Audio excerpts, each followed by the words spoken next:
So this is Jeff Fisher's team now. This is the St. Louis Rams. Woohoo! And the Rams did something very interesting. And I don't know if you knew this, but they find a kid named Danny Amendola, who actually did not make the cut in Dallas. Mm-hmm. He was on the market. Dallas allowed him to go to St. Louis. He became the star receiver there 2 years ago. Then they pick up a couple of older veteran players. They put a team together. And they actually go above 500 last season. Now they have decided to cut Danny Amendola, let him be traded to the Patriots, They let some of their other star players go. Steven Jackson's on his way to Atlanta. Steven Jackson was to Jacksonville and St. Louis. Maurice Jones-Drew Oh, yeah. as Steven Jackson was to the St. Louis Rams. He was the identity of that franchise. Yeah, yeah. He was the man that was doing all the yards, getting all the touchdowns, pretty much their savior. They have allowed him to go. So they're in a rebuilding phase, or are they?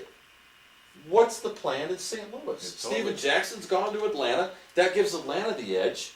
Yeah. With Jack Keys and Quiz and Jacuzzi, and there's I don't know how many of them back there now. Well, the Rams are looking towards the future, and it may not be this decade, it may be the next one, but they got to do something.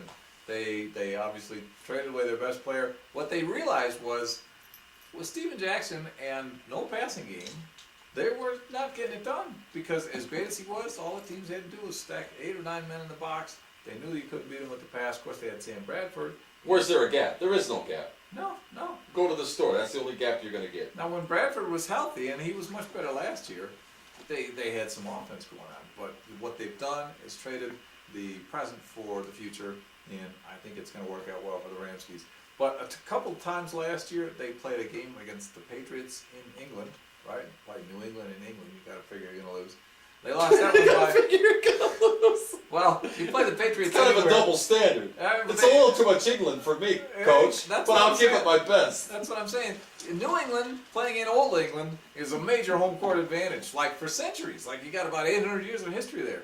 And they got smoked by about 40 points, and then they had a home game. But that Boston Tea Party might have pissed off the local fans over in jolly old England, so it might have been a stalemate as far as the fan base was concerned. So you trade off a couple hundred years. You still got 600 years of advantage, home court advantage. But they also, something was wrong with their defense. They could not defend the pass. They also lost to the Packers by about 30 points, and so that's one of the things they're probably hoping to improve by letting Steven Jackson go and get a bunch of draft picks and a bunch of rookies. So you think Stephen Fisher and the powers that be are thinking that they've got a couple pieces in place. They picked up Jake Long, by the way. I wanted to mention that too. That was a big acquisition. Jake Long, the defensive tackle or guard from the Miami Dolphins, who was really the star down there.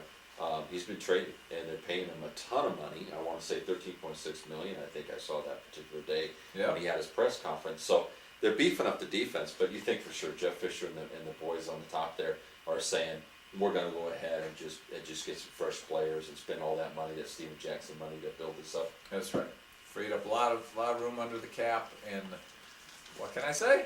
It takes youth. It takes what the Rams have said to their fans and to the league is we'd rather have like 4 or 5 younger, really good players than one ultra superstar, Steven Jackson, and we're willing to take the chances. Well, look at Mike Ditka when he went to New Orleans and he traded 12 players, the water boy, his wife, the kid's dog next door for Ricky Williams, and same kind of scenario, right? Yeah, well, so that was they were acquiring. They were doing the opposite of what the Rams have done this season. Yeah, it would be. They were piling it on for mortgaging the future for the present. Well, the Rams have just sacrificed the present for the future. It's one economic angle that you can take, but does it always pay off? Not always. No, we shall Who see. do we have left in the AFC South then? We've done it. We did Jaguars, Texans, Colts, and Titans. Yeah. Well, why don't we just move on to the NFC South? What do you say? We're already talking about